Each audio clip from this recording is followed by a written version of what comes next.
नमस्कार, मैं प्रभातन दीन। आप देख रहे हैं ना चुनाव में क्या हो रहा है।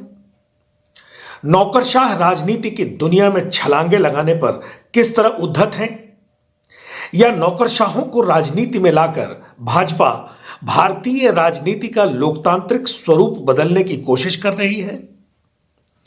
आपराधिक छवि और अनपढ़ अयोग्य नेताओं की जमात को राजनीति से साइडलाइन कर अच्छे चरित्र के शिक्षित योग्य नागरिकों को राजनीति की मुख्य धारा में लाने के बजाय नौकरशाहों को फ्रंट लाइन में लाने की कोशिशें लोकतंत्र के लिए अत्यंत घातक साबित होने वाली हैं।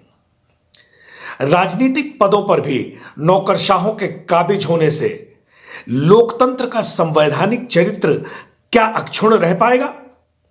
इस पर देश के लोग गंभीरता से विचार क्यों नहीं कर रहे हैं? गौर से देखें तो आजादी के बाद से देश को नौकरशाही तो चला रहे हैं। केंद्र से लेकर राज्य तक संपूर्ण सरकारी तंत्र पर नौकरशाहों का कब्जा है। मंत्री के सचिव से लेकर तमाम सरकारी विभागों के प्रमुख सचिव, संयुक्त सचिव और सभी सरकारी उपक्रमों के प्रमुख आईएएस अधिकारी रहते हैं। प्रधानमंत्री से लेकर मुख्यमंत्री का कार्यालय और सचिवालय आईएएस अफसर ही चलाते हैं।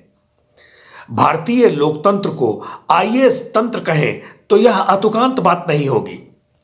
विशेषज्ञीय विधाओं वाले विभाग के प्रमुखों के पद भी आईएएस के कब्जे में हैं। स्वास्थ्य, तकनीक, विज्ञान, ऊर्जा, शिक्षा, संस्कृति, कानून, यहां तक कि रक्षा और गृह जैसे विशेषज्ञीय महकमों के शीर्ष पदों पर भी आईएएस अधिकारी ही काबिज हैं। रक्षा सचिव का पद सेना अधिकारी के लिए और गृह सचिव का पद पुलिस अधिकारी के लिए होना चाहिए, लेकिन अदूरदर्शी नेताओं ने पूरे तंत्र पर आईएएस अफसरों का एकाधिकार स्थापित करने का मौका दे दिया। आप इस देश की विडंबना देखिए कि सिविल सेवा का अधिकारी रक्षा विभाग का प्रमुख होता है और सेना का शीर्ष अधिकारी उसके नीचे होता है। आजादी के बाद से सत्ताधारी नेताओं ने कभी भी विशेषज्ञीय विधाओं वाले विभागों को उसी क्षेत्र के विशेषज्ञों के हाथों में सौंपने का लोकतांत्रिक धर्म नहीं निभाया। जो थोड़े बहुत पद बचे उसे आईपीएस अधिकारियों के लिए छोड़ दिया गया। पुलिस से संबंधित विभागों के सारे शीर्ष पद आईपीएस अधिकारियों ने हथिया लिए।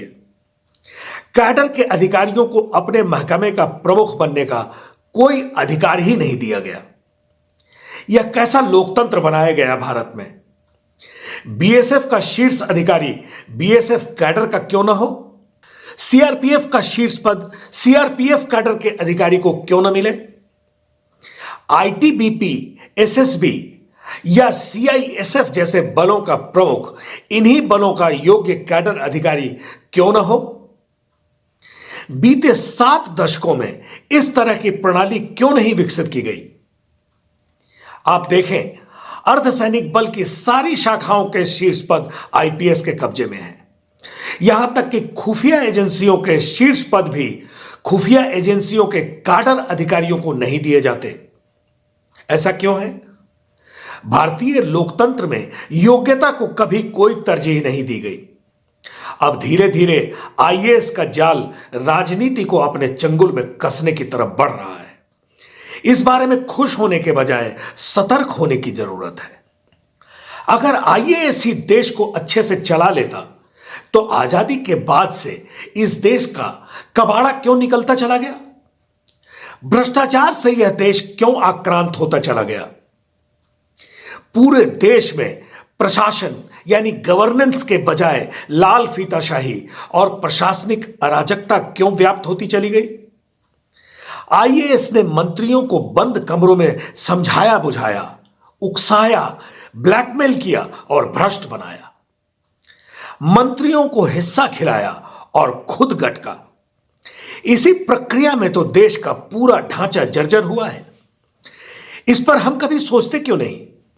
इस देश को जितनी भी लोकतांत्रिक उपलब्धियां हासिल हुई हैं, उनमें से एक भी नाम उस आईएएस अफसर का बता दीजिए जो आईएएस छोड़कर नेता बना हो। जो आईएएस या आईपीएस अफसर रिटायरमेंट के बाद ईमानदारी पर बड़ा बड़ा व्याख्यान देता है, वह तब कहां था जब सर्विस में था? आप ऐसे अफसरों के सर्विस रिकॉर्ड में झांकें तो आपको असलियत पता चले। या तो वे खुद बहती गंगा में हाथ धो रहे थे या मौन रहकर स्वचालित प्रक्रिया से आने वाला धन प्राप्त कर रहे थे और ईमानदार होने का भ्रम पाल रहे थे। वे तब चुप क्यों थे जब उनके बोलने का मतलब होता? राजनीति की धारा को हम 7 दशकों में भी शुद्ध नहीं कर पाए, यह दुर्भाग्यपूर्ण है। आईएएस या आईपीएस रहते हुए जो समाज सेवा नहीं कर पाया, वह राजनीति में आकर देश की सेवा क्या करेगा? उसे सिविल सेवा या पुलिस सेवा करते हुए राजनीति से इतना प्यार क्यों हो जाता है कि वह उसके लिए इस्तीफा देने पर उद्धत हो जाता है? फिर उसकी निष्पक्षता पर सवाल कैसे न उठे? नौकरी से रिटायर होकर राजनीति में दाखिल होने वालों की बात अलग है। रिटायर्ड अधिकारियों का यह लोकतांत्रिक अधिकार बनता है कि वह राजनीति में जाए या कोई अन्य काम करे, जैसा सेना के अधिकारी रिटायर होने के बाद करते हैं, जैसा general VK Singh, general JJ Singh, colonel DVS Rawat या अन्य सेना अधिकारियों ने किया। लेकिन आईएएस और आईपीएस या ऐसी ही शीर्ष सरकारी नौकरी बीच में ही छोड़कर राजनीति में प्रवेश करने की इजाजत क्यों दी जाती है? ऐसे अधिकारियों पर कार्रवाई करने के बजाय सत्ताधारी दल या कोई अन्य पार्टी चुनाव लड़ने का टिकट क्यों देती है? यह राजनीतिक दल के शीर्ष नेताओं से पूछा जाना चाहिए। या इन नेताओं ने देश की राजनीति को अपना पैतृक अधिकार समझ रखा है? देश का लोक कमजोर होगा तो लोकतंत्र कुछ लोगों के बाप का माल तो हो ही जाएगा। 1994 बैच के आईपीएस अधिकारी और कानपुर के पुलिस कमिश्नर असीम अरुण का नाम अभी ताजा है। 8 जनवरी को उन्होंने नौकरी छोड़ी और 8 दिन बाद ही 16 जनवरी को उन्होंने भाजपा की सदस्यता ले ली और हफ्ते भर बाद ही असीम अरुण को कन्नौज से चुनाव लड़ने के लिए भाजपा का टिकट भी मिल गया, जैसे सब पहले से सेट था। यह नाम तो उदाहरण के लिए आपके सामने रखा क्योंकि यह बिल्कुल ही ताजा प्रकरण है। इसी तरह के कई नाम हैं। पिछले ही दिनों आपने देखा किस तरह गुजरात कैडर के आईएएस अधिकारी अरविंद कुमार शर्मा नौकरी छोड़कर भाजपा में शामिल हुए और भाजपा ने उन्हें उत्तर प्रदेश में लॉन्च कर दिया। आनन फानन उन्हें विधान परिषद का सदस्य भी मनोनीत कर दिया गया।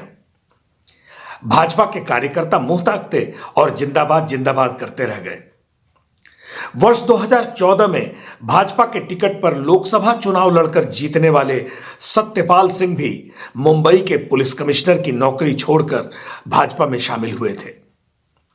ऐसे कई उदाहरण हैं।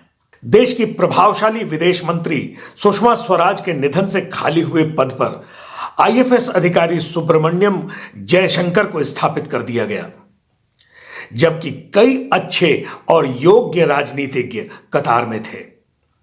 जयशंकर तो चुनाव भी नहीं लड़े, उन्हें तो सीधे ही राज्यसभा के लिए नॉमिनेट कर दिया गया। यह भारत का लोकतंत्र है।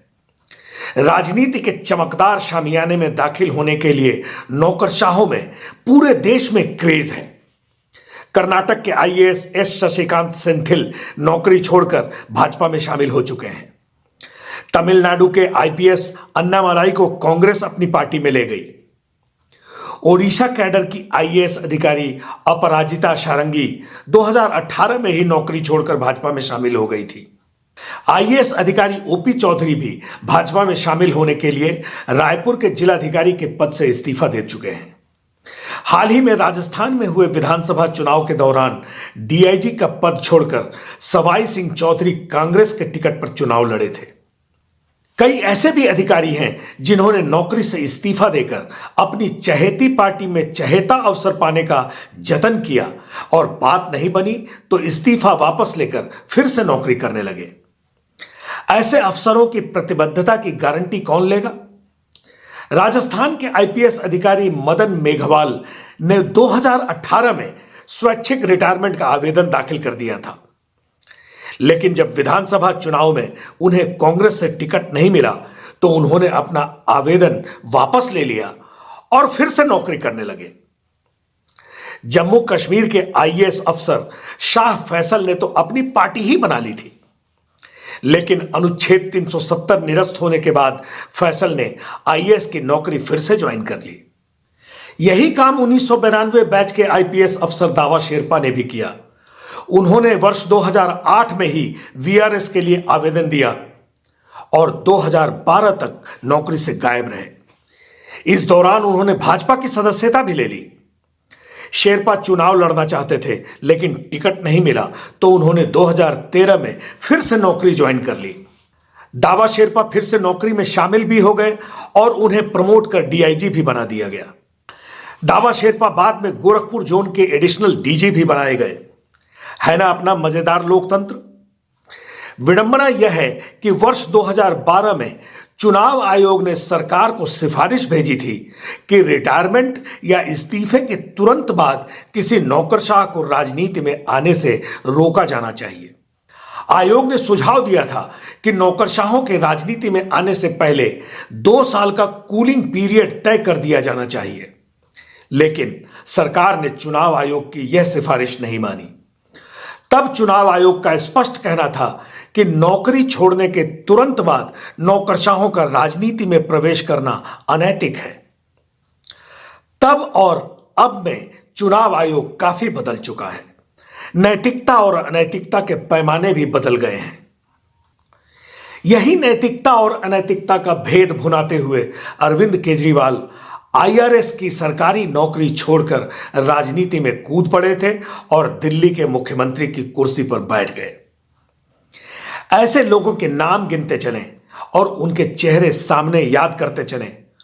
उन चेहरों में छत्तीसगढ़ के पूर्व मुख्यमंत्री अजित जोगी, पूर्व लोकसभा अध्यक्ष मीरा कुमार, मौजूदा केंद्रीय मंत्री आरके सिंह, हरदीप सिंह पुरी, ऐसे कई चेहरे आपको याद आते जाएंगे। आईएएस, आईएफएस और आईपीएस की नौकरी छोड़कर विभिन्न राजनीतिक दलों में शामिल होने और बड़े पद पाने वाले चेहरों में यशवंत सिन्हा, मणिशंकर अय्यर, के नटवर सिंह जैसे कई अन्य चेहरे भी सामने आएंगे। उत्तर प्रदेश में अहमद हसन, पीएल पुनिया, श्याम सिंह यादव, ब्रिजलाल, त्रिभुवन राम, चंद्रपाल, श्रीचंद दीक्षित, देवेंद्र कुमार राय, राम रतन, देवी दयाल, एसके वर्मा, महेंद्र सिंह यादव, आरपी शुक्ला, तपेंद्र प्रसाद, बीपी सिंघल, ऐसे अनगिनत नाम हैं जो प्रशासनिक या पुलिस सेवा की नौकरी छोड़कर राजनीति में जन सेवा करने आए। नौकरी में रहते हुए क्या किया और राजनीति में आकर कितनी जनसेवा की, यह जन तो जानते ही हैं। इन नौकरशाह नेताओं ने भारतीय लोकतंत्र के विकास में क्या योगदान दिया, इसकी कहीं कोई शिनाख्त नहीं। भारत के लोकतंत्र के निर्माण में 2 नौकरशाहों की अभूतपूर्व भूमिका इतिहास के पन्नों में खो गई है। आपने इनके नाम कभी सुने नहीं होंगे। नेताओं ने ऐसे व्यक्तित्वों से देश का परिचय ही नहीं होने दिया।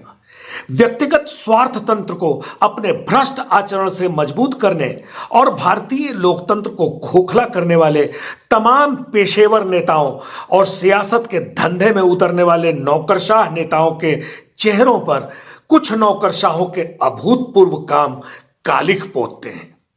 भले ही आप उनके नाम न जानते हों, लेकिन इतना जान ले कि आज भारत का जो संप्रभु लोकतांत्रिक और गणतंत्रात्मक स्वरूप आप देख रहे हैं, उसका श्रेय उन्हीं अनाम नौकरशाह योद्धाओं को जाता है जिनके बिना भारत के लोकतांत्रिक स्वरूप का स्वप्न भी कभी धरातल पर नहीं उतरता। स्खलित राजनीति के पृष्ठों से अलग होते हुए हम थोड़ा फ्लैशबैक में चलें और उन 2 नौकरशाहों को देखें। यह है बीएन राव और सुरेंद्र नाथ मुखर्जी, यानी एसएन मुखर्जी। कभी सुना है आपने इनका नाम? बीएन राव के बारे में संविधान सभा के अध्यक्ष डॉक्टर राजेंद्र प्रसाद ने कहा था, राव वह नौकरशाह थे जिन्होंने भारतीय संविधान की योजना की कल्पना की थी और उसकी नींव रखी थी। संविधान सभा के संवैधानिक सलाहकार के रूप में बीएन राव ने न केवल देश की सबसे पहली निर्वाचक नामावली तैयार कराई थी, बल्कि यह भी आधार तैयार किया था कि संविधान सभा के सदस्य भारत के संविधान का मसौदा कैसे तैयार करेंगे। 26 फरवरी 1887 को कर्नाटक के मैंगलोर में जन्मे बीएन राव के पिता बीआर राव शहर के प्रमुख डॉक्टर थे। बीएन राव ने 1909 में भारतीय सिविल सेवा परीक्षा पास की थी और उन्हें बंगाल में पहली तैनाती मिली थी।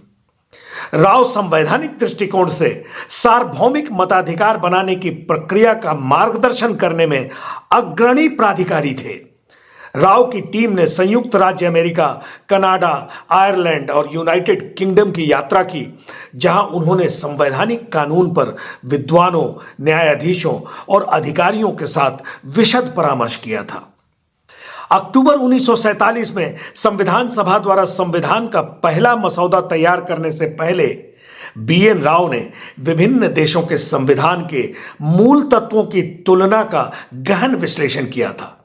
तत्कालीन बर्मा संघ यानी म्यांमार के लिए एक नए संविधान के प्रारूपण में भाग लेने का भी बीएन राव को अनूठा गौरव प्राप्त हुआ था।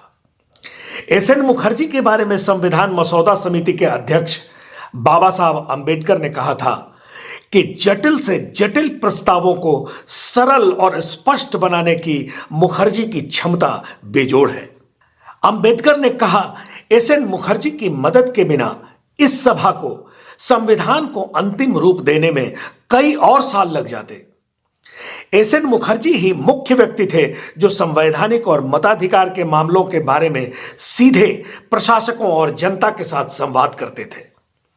ऐसा करने के कारण वे चुनावी लोकतंत्र के संस्थागत प्रक्रियात्मक सिद्धांतों में नौकरशाहों और जनता को सलाह देने की प्रक्रिया के आदर्श वाहक बन गए थे।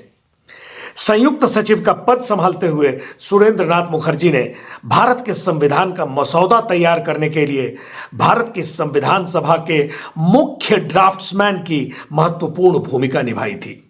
इन नौकरशाही दिग्गजों ने विपरीत परिस्थितियों में जो काम किया वह वाकई आश्चर्यजनक है।